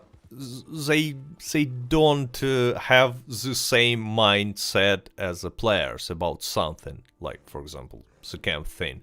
I really don't think that many players love camps or creeps at this point. Yeah, But, no, you get tired of his, the bank job and all this stuff. Yeah.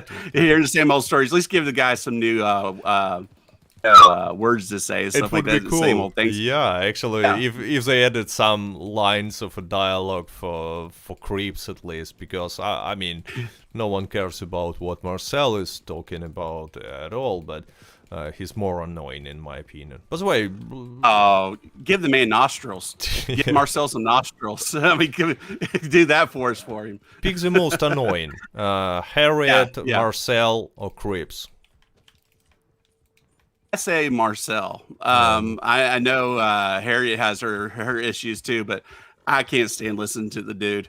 I mean, it's like, what's this long cutscene just to have a wagon spawn outside? At least with her, she's talking about what you're going to do. He's basically telling you, don't be an idiot, don't break his moonshine, because it's not even our moonshine business. Yeah, actually, So it's it's not belong to us. It's moonshine Cripps business. Trading Company too. It's Yeah. like, what? We are still homeless in this game. I mean, we have nothing. It's insane. But I mean, people want. By the way, farm. Do you want to see a farm someday ever? I think it could be cool. Now, I think they could treat it just like you do any other properties with, the Moonshine Shack and stuff like that. Of course, the blurred out area when you come in contact with it would be quite larger. Now, on PC, you might have even seen this. There is some amazing mods that are on PC. There's ones where you can buy the gunsmith in any of the towns that have one. There's one where you can actually buy a farm that's out in Emerald Ranch. You can buy seed and stuff from the general store. There's a lot of great things that the mod guys are doing and stuff. And it's like, if they could do it, Rockstar can do it. And I know that's on closed servers and stuff. Yeah, it's with Red M. RP server because they have dedicated servers basically. That's why they can do some crazy stuff. Exactly, but that's where it's going back to where I was saying, if they would give us, private lobbies, and then when you want to deliver your goods from your farm, you have to go into a public. But outside of that, you wouldn't have the worry of the outer side of the blurred area coming into contact with the farms like you do in the Moonshine Shack if another player is there. There's a lot of things they can do, and I think the wall they're hitting. And this is just me saying, I don't want to pretend I'm a developer. I could develop planes, but if they're made out of paper, who cares? But I think if they gave us invite only lobbies with dedicated servers, I think that could just add so much to it and give them that freedom to do to where the servers could handle stuff like that. Actually, I just saw John's reckon joining this chat, and I remembered that we were dreaming about this dedicated server a year ago. We were making this sort of another, or maybe it was called a podcast. Anyway, we were just discussing stuff, and we were like, well, it's number one thing that should be implemented. But sadly, I mean, I don't think it's ever gonna happen. Unfortunately, not even for GTA Online, and I'm not even talking about Red Dead Online here. Yeah. But who knows? Who knows? Maybe they have this surprise for us, and with next console edition, we will see this is dedicated servers. It will be cool. I mean, look, again, people will hate me for saying this, but I personally don't mind if they will implement such model. So you pay like $5 to $10 per month, and you play the game on dedicated servers with some improvements. So like they call it in Fallout 76, it's called some pass or something. You buy it, and you have an option to create your private lobby. But let's say I will pay $10 for just an option to create private lobby and have dedicated server and play on a dedicated server. But I would be all for it. I would do it myself, and I know a lot of people probably would hate me as well for saying it, but I'll put money where I see quality. And I mean, I'll be embarrassed to even talk about what I spend on Call of Duty, but I see quality in it, and I'll do it. And I have no problem with it. Now, I don't want to get ridiculous with it and get this crazy microtransaction thing, but I would pay for a private lobby. I would. To have the more content that they could add into it futuristically, it's almost you're investing in it. And I know a lot of people are going to say, they made over $1 billion for, Red Dead Redemption 2. They're still going to do what they're going to do. But if this was a thing that would entice them to invest in private servers, I would be for it.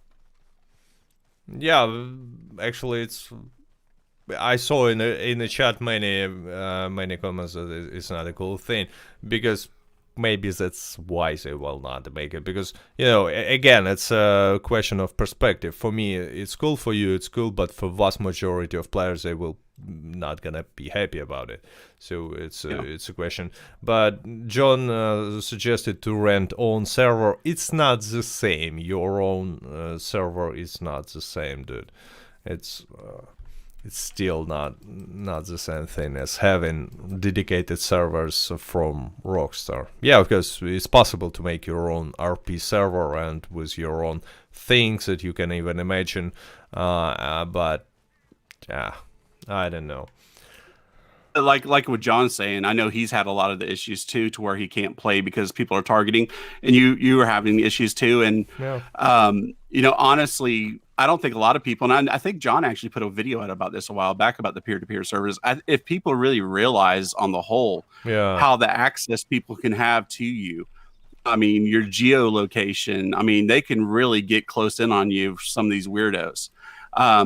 I think people wouldn't mind paying that, because I'd rather pay for that and get rid of my VPN, because my VPN's there to protect me while I'm in free roam.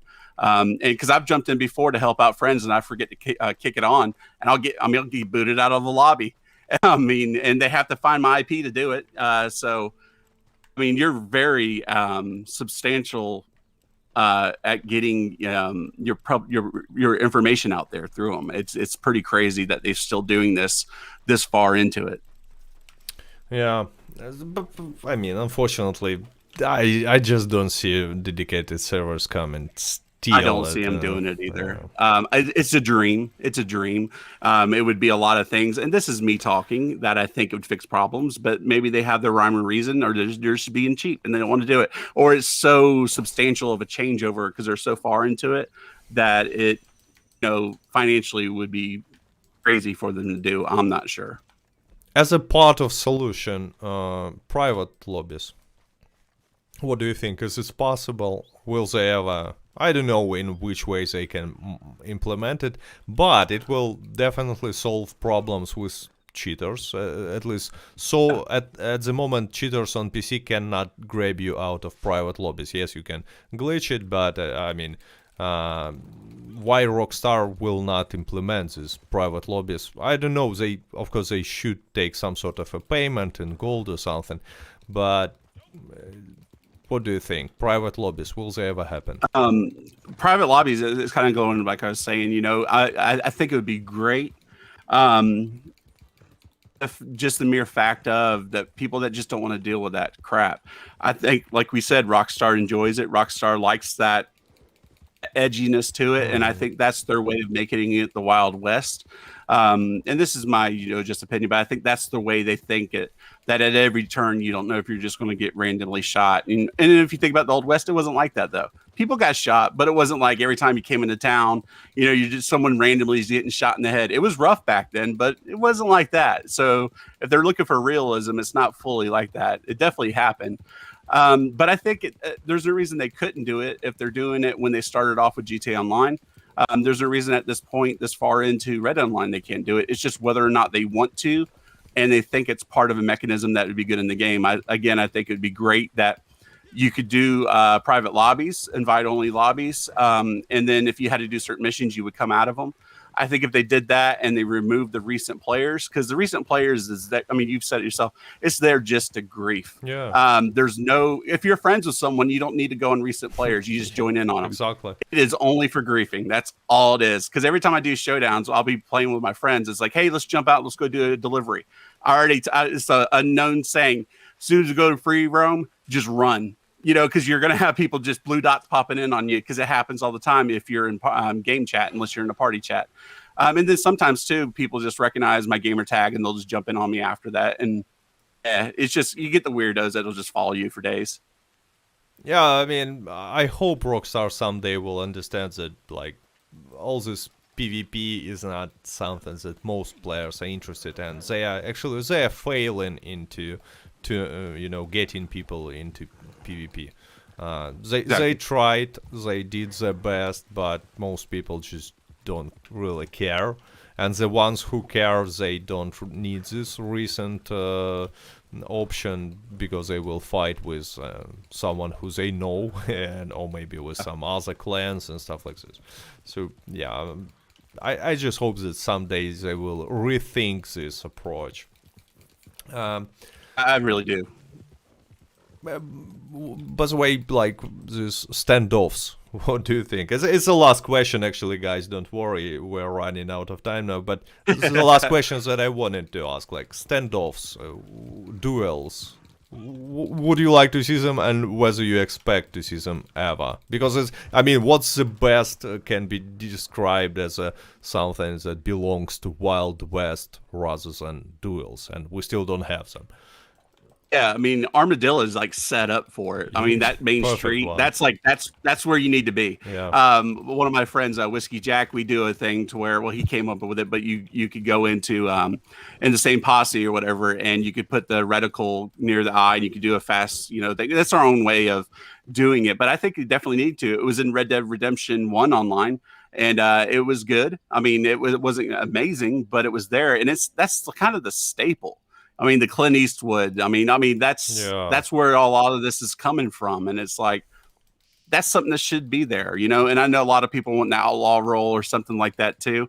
I think Rockstar's kind of made their own by encouraging the griefing, and they're basically saying it's there if you want to do it already. If you want to go steal stuff from people or go and kill them, and only other thing would be is robbing banks, but.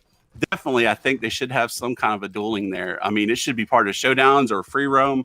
I don't know how they would implement it, but it definitely needs to be there. It's kind of crazy that 2.5 years into it, we don't have any form of it.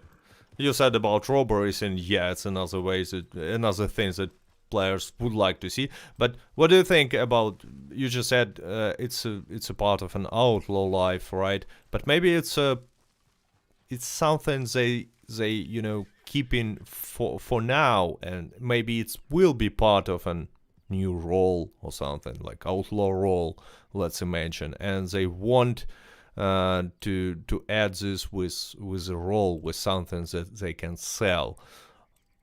So they're not adding it not because they cannot, but because they don't want to do it yet. What do you think about this theory?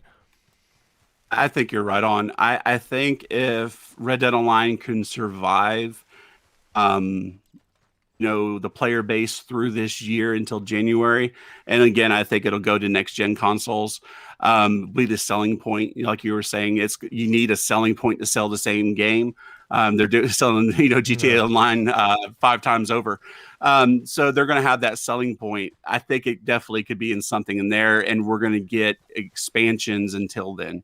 And that's just my theory, and I'm going by the track record. It seems they're laying out that they did with the bounty hunter, then trader, and so on with the other existing moonshiner or whatever way they may do stuff like that. I think they'll probably expand all of those until they have a new one come out. Yeah, well, that's on one hand it's optimistic. On the other hand, you were saying that you expect something significant happen only in 2020. So I wanted to end the stream with saying whether you are optimistic or not, but I'm not quite sure. You're moderately optimistic, I would say. Yeah. So I'm optimistic for consoles, but don't know if I'm the same optimistic on what it could have been, where it's going. I think it could be something that was competing almost side by side with GTA Online, and I don't think unless they get traction, it could ever get to the degree that it should get. But I think optimistically, I think there could be something that keeps it relevant in video games online. But I think it'll be next gen, and I think that's why they're kind of treading water with some of these. I mean, Outlaw Pass 5. How can we even explain that? I yeah. mean, I don't care what kind of statistics you want to kind of just pull out of your. I'll leave it. I won't finish saying that. But I mean, who likes that really? Not just to say we have something. Yeah, really. I mean, it's like, I haven't been punched in the face lately. It's not like I'm waiting to get punched in the face. I mean, and be happy that it happened. That's embarrassing. It's flat out embarrassing compared to the other passes. So that's why I'm thinking we're treading this water until probably some next gen stuff. Yeah, I hope you're right. Actually, I hope you're right. And on this optimistic note, we will end up. I just want to say thanks to all who joined and had this communication in chat, asked questions. Of course, thanks to my Patreon supporters, I just showed them, and thanks to anyone who placed a like. Don't forget to place a like, just so next time you will not forget about this podcast if you liked it, obviously, because if you're gonna place a like, there are higher chances that YouTube will let you know that this podcast is on air. But it's usually pretty much always on Wednesday. And by the way, funny story, since I've said it, I've actually was late on this podcast because it turned out that in USA you are going to, how it's called, summertime or summer. Yeah. Spring forward hour. Yeah, 1 week before we do here in Europe. So I messed up. It's my bad. Sorry, guys, and sorry for you, Redbird. It's no problem weird. whatsoever. It definitely happens. No problem whatsoever. So I've messed up this completely because I was not even guessing that someone else could do this switch in a different time, but it's definitely my bad. In different countries there are different traditions even about this changing time. So yeah, by the way, if you're interested to listen to this without watching it, will be available on Spotify like tomorrow probably. Anyway, we had a good chilling podcast, and thanks for anyone who took part. See you next week. I hope. I hope we will have something to discuss. Maybe some news, who knows. Not gonna happen, but who knows. Anyway, thanks, stay healthy, and